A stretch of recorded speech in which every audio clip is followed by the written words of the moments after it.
यहाँ यह बात ध्यान रखने की है कि वेद कहते हैं कि ईश्वर अजन्मा है। यहाँ हम ईश्वर की बात नहीं करेंगे, देवों के देव महादेव की बात करेंगे, जो सबसे ज्यादा ईश्वर तुल्य है। हिंदू धर्म मानता है कि ईश्वर ने कुछ भी नहीं बनाया, उसकी उपस्थिति से सब कुछ स्वतः ही बनता गया। ईश्वर समय और आकाश की तरह है, जिसके भीतर सब कुछ है, फिर भी वह सबसे बाहर है और उसके भीतर कुछ भी नहीं है। ब्रह्मा, विष्णु और शिव का जन्म एक रहस्य है। तीनों के जन्म की कथाएं वेद और पुराणों में अलग अलग हैं। उनके अलग अलग होने का कारण यह है कि जो शिव को मानते हैं वे शिव को ही केंद्र में रखकर अपना दर्शन गढ़ते हैं, और जो विष्णु को मानते हैं वे विष्णु को केंद्र में रखते हैं। लेकिन सभी पुराण इस बात पर तो सहमत हैं कि शिव ने ब्रह्मा के पुत्र दक्ष की पुत्री सती और विष्णु ने ब्रह्मा के पुत्र भृगु की पुत्री लक्ष्मी से विवाह किया था। ऐसे में सभी तरह की अलंकारिक और श्रृंगारिक कथाओं के रहस्यों को समझना जरूरी है। अलग अलग पुराणों में भगवान शिव और विष्णु के जन्म के विषय में कई कथाएं प्रचलित हैं। शिव पुराण के अनुसार भगवान शिव को स्वयंभू माना गया है, जबकि विष्णु पुराण के अनुसार भगवान विष्णु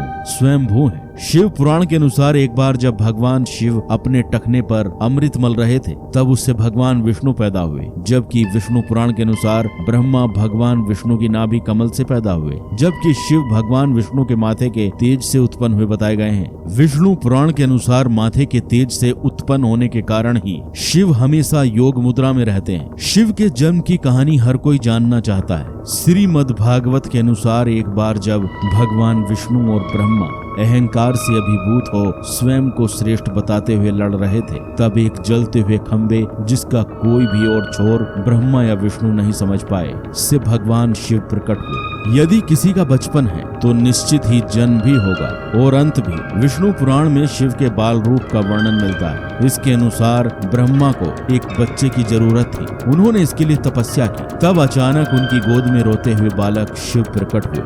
ब्रह्मा ने बच्चे से रोने का कारण पूछा तो उसने बड़ी मासूमियत से जवाब दिया कि उसका नाम ब्रह्मा नहीं है, इसलिए वह रो रहा है। तब ब्रह्मा ने शिव का नाम रुद्र रखा, जिसका अर्थ होता है रोने वाला। शिव तब भी चुप नहीं हुए, इसलिए ब्रह्मा ने उन्हें दूसरा नाम दिया, पर शिव को वह नाम पसंद नहीं आया और वे फिर भी चुप नहीं हुए। इस तरह शिव को चुप कराने के लिए ब्रह्मा ने 8 नाम दिए और शिव 8 नामों रुद्र, शर्व, भाव, उग्र, भीम, पशुपति, ईशान और महादेव से जाने गए। शिव पुराण के अनुसार ये नाम पृथ्वी पर लिखे गए थे। शिव के इस प्रकार ब्रह्मा पुत्र के रूप में जन्म लेने के पीछे भी विष्णु पुराण की एक पौराणिक कथा है। इसके अनुसार जब धरती, आकाश, पाताल समेत पूरा ब्रह्मांड जलमग्न था, तब ब्रह्मा, विष्णु और महेश के सिवा कोई भी देव या प्राणी नहीं था। तब केवल विष्णु ही जल सतह पर अपने शेष नाग पर लेटे नजर आ रहे थे। तब उनकी नाभि से कमल नाल पर ब्रह्मा जी प्रकट हुए।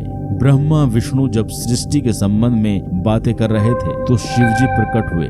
ब्रह्मा जी ने उन्हें पहचानने से इनकार कर दिया। तब शिव के रूठ जाने के भय से भगवान विष्णु ने दिव्य दृष्टि प्रदान कर ब्रह्मा जी को शिव की याद दिलाई। ब्रह्मा जी को अपनी गलती का एहसास हुआ और शिव से क्षमा मांगते हुए उन्होंने उसे अपने पुत्र के रूप में पैदा होने का आशीर्वाद मांगा।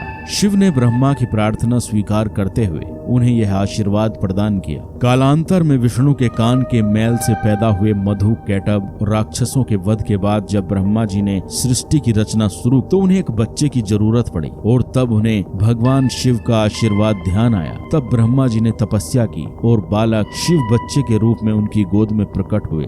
भगवान शिव का विवाह ब्रह्मा के पुत्र दक्ष की पुत्री सती से हुआ था। एक बार दक्ष ने एक विशाल यज्ञ का आयोजन किया, लेकिन उन्होंने शिव व सती को निमंत्रित नहीं किया। भगवान शिव के मना करने के बाद भी सती इस यज्ञ में आई और जब उन्होंने यज्ञ में अपने पति शिव का अपमान होते हुए देखा तो यज्ञ वेदी में कूदकर उन्होंने अपनी देह को त्याग दिया। जब भगवान शिव को यह ज्ञात हुआ तो उन्होंने क्रोध में अपने सिर से एक जटा उखाड़ी और उसे रोष पूर्वक पर्वत के ऊपर पटक दिया। उस जटा से महाभयंकर वीरभद्र प्रकट हुए। शिव के इस अवतार ने दक्ष के यज्ञ का विध्वंस कर दिया और दक्ष का सिर काटकर उसे मृत्यु दंड दिया। बाद में देवताओं के अनुरोध करने पर भगवान शिव ने दक्ष के सिर पर बकरे का मुंह लगाकर उसे पुनः जीवित कर दिया। वीरभद्र के अलावा शिव के 18 और अवतार हुए हैं, जिनके नाम इस प्रकार हैं: पिपलाद, नंदी, भैरव, अश्वत्थामा, शर्भावतार, गृहपति, दुर्वासा, हनुमान, विरसभ, यतिनाथ, कृष्ण दर्शन, अवधूत, भिक्षुवर्य, सुरेश्वर, किरात, सुंट नर्तक, ब्रह्मचारी और यक्ष।